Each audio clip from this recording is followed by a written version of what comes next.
Hello nieces and niestas, how are you today? Welcome back to the channel. I want to thank you guys for coming back to the channel. I'm Savings Fashionista, and over here we do mainly things fragrance, whether it's body or home, and today we're here to talk fragrances, you guys.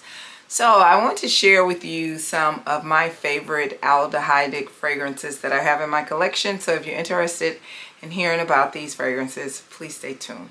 Alright you guys, so I have 10 fragrances here, and I would say that they're aldehydic, and then they could also fall into the clean category, the clean girl vibe aesthetic. But aldehydic fragrances, to me, they are just a little different from clean girl fragrances in my opinion. You may think some of these may still fall in that, but with aldehydic fragrances, yes, they're fresh, they're soapy. But the thing about aldehydic fragrances, to me, not only are they clean, but they have like this sparkly, sometimes mineral. I'm just going to share the fragrances with you to explain what I consider to be some of my top aldehydic fragrances in my collection. So we're going to start with Lazy Sunday Morning by Replica. This is one of my first fragrances from the house of Replica, and it used to be a time where I loved this fragrance. Loved this fragrance, and I still like it. It's still really nice. Lazy Sunday Morning, it has some notes of lily of the valley. That's the thing that intrigues me the most in this fragrance. It also has like a pear note, and it has like this clean muskiness to it as well. More so of like a white musk. But this is definitely a aldehydic clean type of fragrance that I do enjoy wearing. This is one of those fragrances, I think that they really gave it a great name, like Lazy Sunday Morning. Whenever I smell this fragrance, I think about a very relaxed day, possibly raining outside, where you can smell the greenery and the spring flowers. Not so much floral, but very light floral. And I really do enjoy this. So again, this is Lazy Sunday Morning by Replica. Alright, the next one is something that's new to my collection. I did get it in a coufret set, sampling set. And I put a little dent in this because I do like this. Initially, I was not very fond of it, but it just had to kind of like grow on me. This is Casablanca from the House of Beau, and I'm still trying to decide which one I want to get in full size. But this has some mineral notes. It has some white tea, and it is just so beautiful. Whenever I smell this, I think about what I envision a Mediterranean vacation to be like. So it's beautiful. It is so good. It's better to me once it dries down, and that sparkle that I mentioned that many aldehydic fragrances that I tend to like have in it, this has that sparkle in it. And when I say sparkle, I don't mean like sparkly champagne. I mean like just vibrant, a burst of outdoorsness in some form. That's what I mean by sparkleness. But it's pretty. I do think that this may be my first one. Still haven't decided yet. So again, this is Casablanca from the House of Beau. Next is from YSL, and this is a flanker to the original Libre from YSL. I'm not a big fan of the original Libre. I do like the La Parfum. However, when this one came out, I was really interested in it because when I saw it, I thought about unisex. I'm like, okay, this is probably something that husband and I can share, because you know, in the original you get that heavy dose of lavender with the mixture of orange blossom that is just so nice. I don't mean in the original one, I meant in the La Parfum. That's my favorite one. But this is pretty. It's pretty. It has fragrance notes of bergamot, This is beautiful. Of course, it has that lavender and that beautiful orange blossom, but it does not lean vanilla-y like the La Parfum can. It is very fresh. It's vibrant. This is one of those fragrances that it kind of reminds me of the one that I was just speaking about, Lazy Sunday Morning, but it has like this sparkle to it. And this is good. This did not get a lot of praise. Many people were saying that it was very similar to the original. I don't agree with that. And I have enjoyed this. I really have. So again, this is Libre's La Absolute Planting. The next one is from the Prada Paradox line. This is the latest flanker to that line, and this is Virtual Flower, you guys.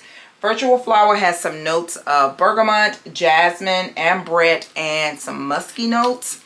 This is definitely clean girl aesthetic, but it does have this aldehydic airiness to it that I do like. If you are a fan of the Prada Paradox line, I do think that this one is more befitting for warm weather because it's just light, it's fluffy, it almost smells like detergent, like some fabric softener or something, but it still has that perfume essence to it. And what I've noticed about my aldehydic fragrances, most of them, if not all of them, they have prominent notes of white florals. There are a few that may have some lavender and some rose, but this is beautiful. Like I said, this is the latest one to the line. I just got this for my birthday. I have not really just worn it, and when I did wear it, I wore it with the Petal Parade, which is supposed to be the original inspired fragrance of Prada Paradox from Bath and Body Works. But the next time I'm wearing it, I wear this, I'm definitely going to focus on just wearing it in isolation so I can get the full clean girl aldehydic vibe essence from it. So again, this is Virtual Flower from Prada. The next one, this is definitely a household fragrance. This is one of those fragrances that the entire house can wear, from child up to adult. This is from Clean Reserve, and this is Warm Cotton. This is one of those fragrances that you don't have to think about. This is one of those fragrances that I would even consider wearing to bed. It has ozonic notes, it has watery notes, it has some green notes, mint, and some musk. This is so good. I don't even have to spray it. Now, this is Gain fabric softener. Gain, I wouldn't say the laundry detergent. It smells more like the scented beads and the fabric softener to me. But this is so clean. It's so airy. The greenness in it is what pushes it over in that aldehydic category, in my opinion. And it's just good. It is really good. So again, this is Clean Reserve's Warm Cotton. Now let's get down into some of these heavy hitters. This is one of the three, well, one of the, I'll say three heavy hitters that I have in this lineup. And this is Dia Woman from Amouage. Amouage. Most of you know that Amouage has very polarizing fragrances. This right here, I smelled this years ago. But this fragrance, it always reminds me of my grandmother. This fragrance has some notes of violet, it has some leaf, it has sage, it has some orris, it has some musk and some heliotrope and some other things in it. But this, to me, I think the combination of the florals that it has in it, along with the musk and the orris note, with that leafy sage, is what just puts it in that aldehydic category. Because although you do get an essence of floral, but it's a deep, rich, almost earthy like floral, like airy, earthy floral, not a woody earthiness, but like this airy earthiness. This is definitely super aldehydic. and it's good. So again, this is Dear Woman from Amouage. Next up is Apollonia from the house of Xerjoff. You guys, look at the bottle. Absolutely stunning. This is more of a musky, powdery, aldehydic fragrance. It has some notes in it like orris. It has an ambroxan note in it. It is definitely one of those musky fragrances that you really have to like it to enjoy it. But it is definitely one of my top aldehydic musky powdery notes in my collection. So again, this is Apollonia from the house of Xerjoff. Next up is 724. This is one of those fragrances to me that could also go in that clean girl aesthetic. However, the bergamot that's in here, as well as the Egyptian jasmine, it just gives it more of a sparkleness when you first apply it. Not champagne sparkle, I'm not speaking about that sparkle, but it's just like, you know, this is good. This fragrance to me is also one of those fragrances that's an easy pull. You can wear this at any time. It is completely balanced unisex. I do think that it's a little bit more perfumey for the entire house to use it, but I do think the adults in the house, any adult, male or female, this is a perfect, easy, everyday. I would definitely categorize this as kind of like a gem scent or even a signature scent. And the reason that I say gem is because you don't want overly cloying fragrances or just super bangers, you know, in the gem. I wouldn't. But this is absolutely beautiful, and it just falls into that aldehydic category in my opinion. So again, this is 724 from Maison Francis Kurkdjian. Alright, so next up is a rose fragrance, but it is an airy, watery rose, and it's Patiala from Taimine. And you guys, this fragrance, of course, it has that rose note in it. It has some citrus in it. It has some oak moss, as well as a musky note. This is good. This is one of the popular fragrances from this house. And it is good. It definitely falls in that aldehydic, clean, fresh, ozonic type of fragrance DNA. It's good. I do enjoy this, and this is the perfect time of year for this. So again, this is Patiala from Taimine. Alright, and next up, you guys, is really not a 2-for-1.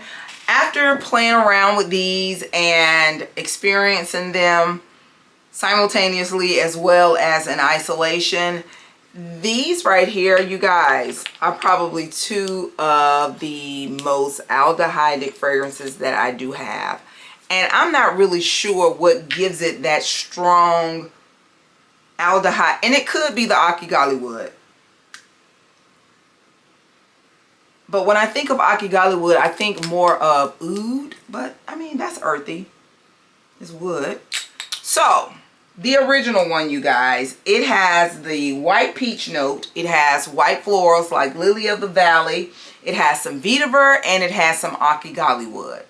The Akigali wood is very impressive in this fragrance. I do think that in the original one, it can be a bit cloying. This fragrance is one of those aldehydic fragrances that you can wear throughout the year. Most of my aldehydic fragrances, I do prefer to wear them in the warmer months, but Valleja is one of those year-round, especially the original Valleja. But it's a beautiful fragrance. Y'all know how I feel about this. So when the latest one was released, which is the exclusive, it was said to have some almond notes, some powdery notes. I don't think that it has the white peach in here, but that Akigali wood is in here. And it's good. to me, it's a bit more refined than the original one. This one I feel like is not as cloying, although I do love this one, but this one to me is more of an easier reach. It gives you a little bit more subtleness with that powdery note in it, as well as those almonds, because depending on how almonds are blended, you guys, they don't come off super nutty to me. Sometimes I've smelled almonds and I think of cherries. I think of like the fruit cherry. I don't know why that is to my olfactory senses, but this one is good. I do enjoy this one. I have worn it a couple times, and I'm glad for me that I do have them both in the collection. And like I said, they are two of my most aldehydic fragrances. Really enjoy them. You have one for the cooler months and this one for the warmer months, but you know, you wear what you want when you want to wear it. So I want to thank you guys so very much. If you would, you can leave your favorite aldehydic. You can say clean, fresh, soapy, however you would like to categorize it. You can leave that in the comment section below. I greatly appreciate you guys. I'll see you in the next video, and do not forget, you, yes you are great.